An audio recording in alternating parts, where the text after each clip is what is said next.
मिथिला मंच न्यूज के इस कार्यक्रम के प्रायोजक हैं Alam classes of chemistry and biology, Khan market, second floor, Maulaganj, Darbhanga. एक ही छत के नीचे केमिस्ट्री और बायोलॉजी। भारतीय विश्वविद्यालय परिसंघ के चांसलर के द्वारा 2016 में डॉक्टर MM आलम को युवा वैज्ञानिक पुरस्कार से सम्मानित। इंग्लिश क्लासेस, नाका number 5, Choubey lodge, Donar road, Darbhanga, by S Kumar. English classes में केवल अंग्रेजी पढ़ने का देफी, हिंदी, मैथिली एवं उर्दू की पढ़ाई बिल्कुल मुफ्त। जल्द संपर्क करें। इंग्लिश क्लासेस, नाका number 5, Choubey lodge, Donar road, Darbhanga. HMV study circle, chemistry classes, नाका number 5, Choubey lodge, Donar road, Darbhanga, by MK Singh. 17 April शाम 4 बजे से 11th का नया बैच प्रारंभ। जल्द संपर्क करें। HMV study circle. IB Smriti by doctor Shukla, Darbhanga के ग्रामीण से शहर तक का एक विश्वास। IB स्मृति, इमरजेंसी, शिशु एवं सामान्य के साथ हर चिकित्सीय व्यवस्था। संपर्क करें। IB स्मृति आरोग्य सदन, दिग्घी वेस्ट, मिसरटोला, दरभंगा। बिहार का गौरव वाइटल बायोलॉजी सेंटर, नाका नंबर 5, दोनार road, Azad Chowk, Mughalpura, Darbhanga, bye OP राय। हमारे यहाँ 11-12 के साथ साथ मेडिकल इंजीनियरिंग टेस्ट परीक्षा की भी तैयारी करवाई जाती है। जल्द संपर्क करें vital biology centre. Indian English school, Ekmi Ghat, Laheriasarai, Darbhanga. Class play group से स्टैंडर्ड 10 तक को एजुकेशन स्कूल। छात्रों के लिए हॉस्टल की उत्तम व्यवस्था। नामांकन प्रारंभ। जल्द संपर्क करें। Indian English school. माधेश्वर परिसर में स्थित श्यामा नवाह यज्ञ मंगलवार को कलश शोभा यात्रा के साथ प्रारंभ हुई। इस कलश शोभा यात्रा में 1001 कन्याएं भाग ली हुई थी, जिसका नेतृत्व पार्षद मधुबाला सिन्हा एवं धर्मशिला गुप्ता कर रही थी। यह कलश शोभा यात्रा मंदिर परिसर से निकलकर हसन चौक, JP चौक, खान चौक, मिर्जापुर होते हुए पुनः मंदिर परिसर को लौटी।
नौ दिनों तक चलने वाली श्याम नाम धुन 27 नवंबर को प्रारंभ हुई, जिसका उद्घाटन कमिश्नर मयंक बरगड़े, दरभंगा प्रक्षेत्र के IG पंकज दराज, जिला अधिकारी डॉक्टर चंद्रशेखर सिंह, SP गरिमा मल्लिक, ललित नारायण मिथिला विश्वविद्यालय के कुलपति प्रोफेसर SK सिंह के द्वारा दीप जलाकर की गई।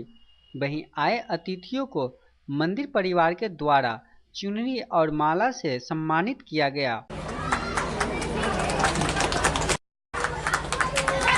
डॉक्टर ममता ठाकुर कृपया।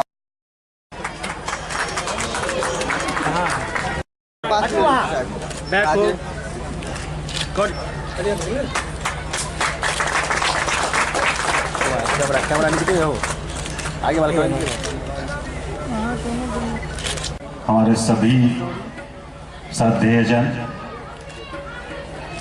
न्यास के सभी सम्मानित पदाधिकारी और सदस्यगण, यहाँ उपस्थित मां श्यामा के सभी भक्तगण, मीडिया के सभी मित्रगण, आप सभी लोगों का आज के इस उद्घाटन कार्यक्रम में हम हार्दिक अभिनंदन और स्वागत करते हैं न्यास की ओर से। आप सभी लोग अवगत हैं कि ये बहुत ही बड़ा और बहुत ही भव्य कार्यक्रम होता है। नवाह यज्ञ की शुरुआत आज होगी 11 बजे और अखंड रूप से ये 9 दिन तक चलता है, 24 घंटे। उसमें कोई बाधा व्यवधान नहीं होता है। करने वाले जो ये नवाह का कार्यक्रम है वो अति विलक्षण है हमारे लिए। एक तरह से नया अनुभव है कि 9 दिनों तक लोगों का रेला लगा रहता है और स्वतः जो है ये खुद ही अपने आप जो है ये मैनेज हो जाता है। और हम कह सकते हैं कि ये माँ श्यामा का ही कृपा है।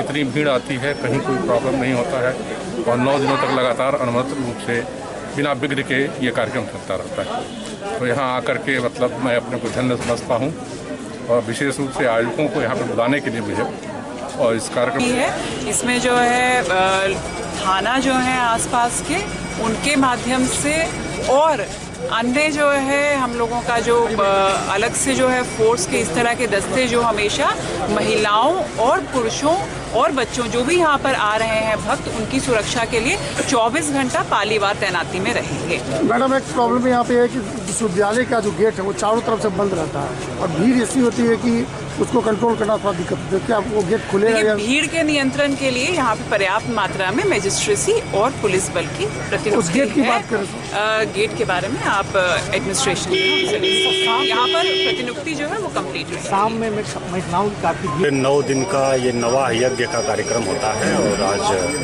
शुरू हो रहा है 11 बजे लगभग और 9 दिन तक अखंड रूप से 24 घंटे चलता है और बहुत ही श्रद्धा इस कार्यक्रम में यहाँ के लोगों के और यहाँ के बाहर के लोगों पूरे मिथिलांचल के लोगों को है।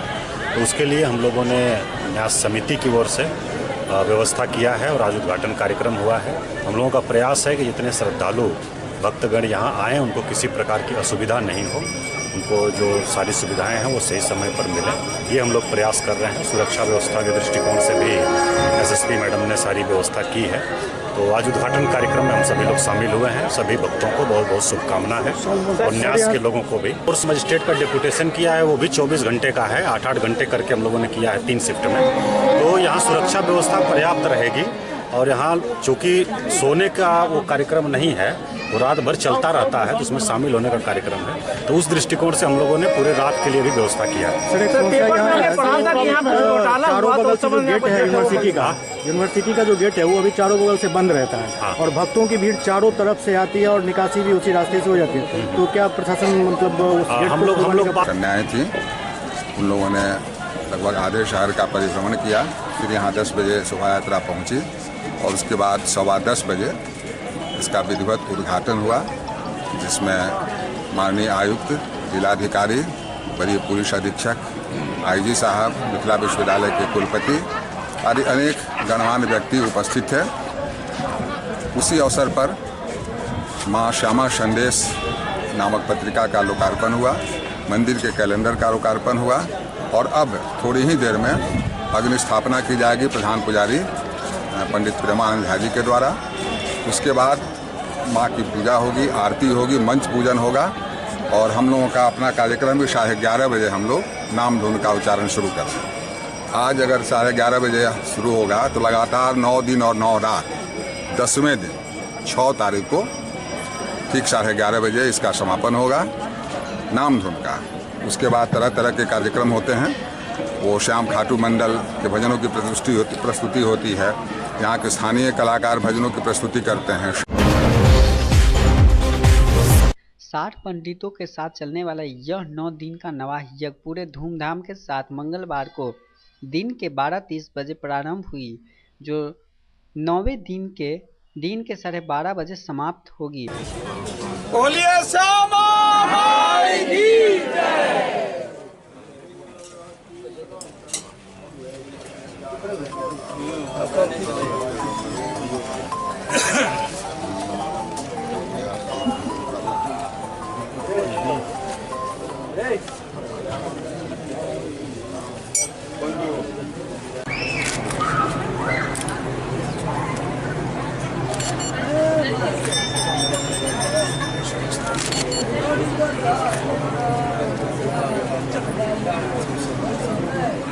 बोलिए श्यामा माई की जय। श्यामा माई की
नए पद के सृजन को लेकर मंगलवार को ललित नारायण मिथिला विश्वविद्यालय के कुलपति कार्यालय में एक बैठक का आयोजन की गई, जिसकी अध्यक्षता कुलपति प्रोफेसर एस.के. सिंह ने की।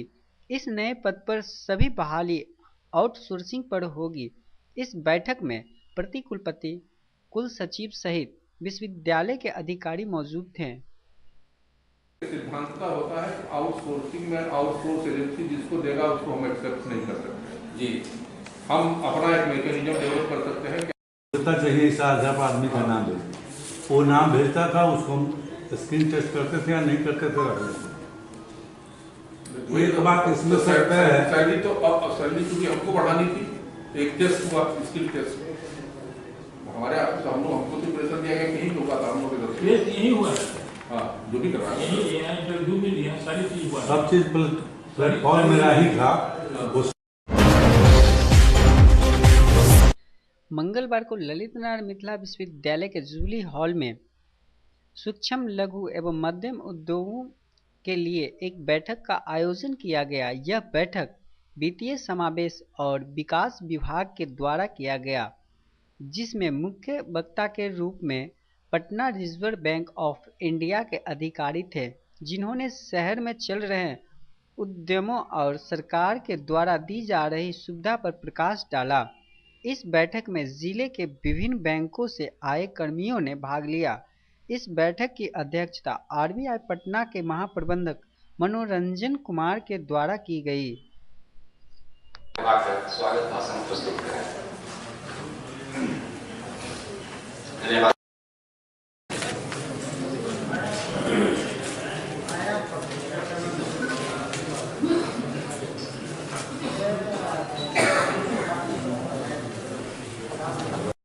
सर सब आदमी पकड़ लीजिए। सर आप भी आइए, नहीं हो रहा सर। अरे नहीं सर, ठीक है सर। लागत भी कम होती है और लेन देन भी एकदम सुरक्षित रहता है।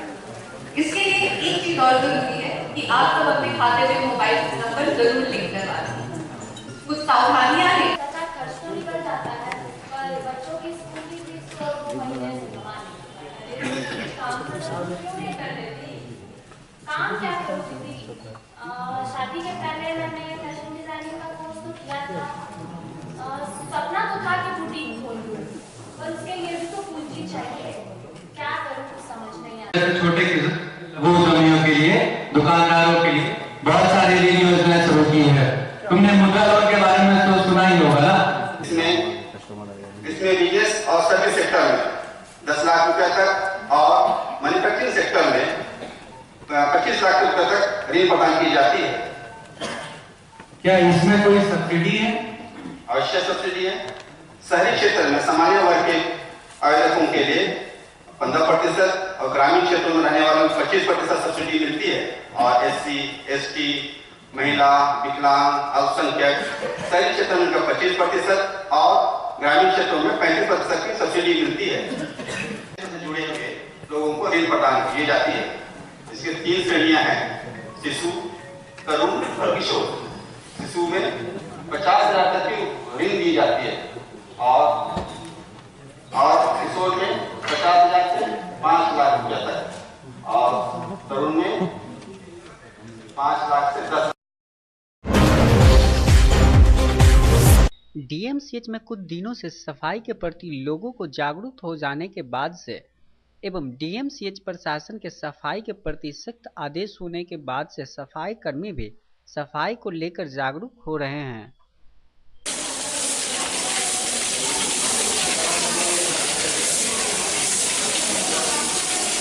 यहाँ पर रहता है। हाँ, सफाई पूरा दोनों टाइम रहता है।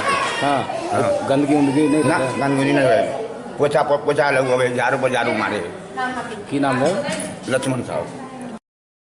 व्यवस्था है सफाई साफ सुथरा हमेशा रहे, गंदगी रहे बाद में गंदगी रहे है। हाँ, गंदगी नहीं, साफ रहे पूरा एकदम साफ। पब्लिक नहीं है जो बेटा सफाई के व्यवस्था मतलब पूरा रहे। पूरा रहे। हाँ हाँ।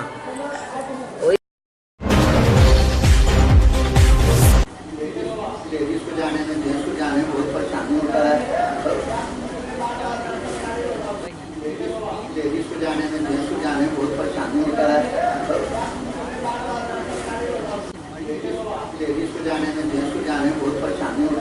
क्या समस्या है?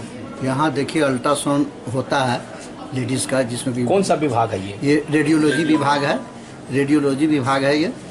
और यहाँ अल्ट्रासाउंड होता है।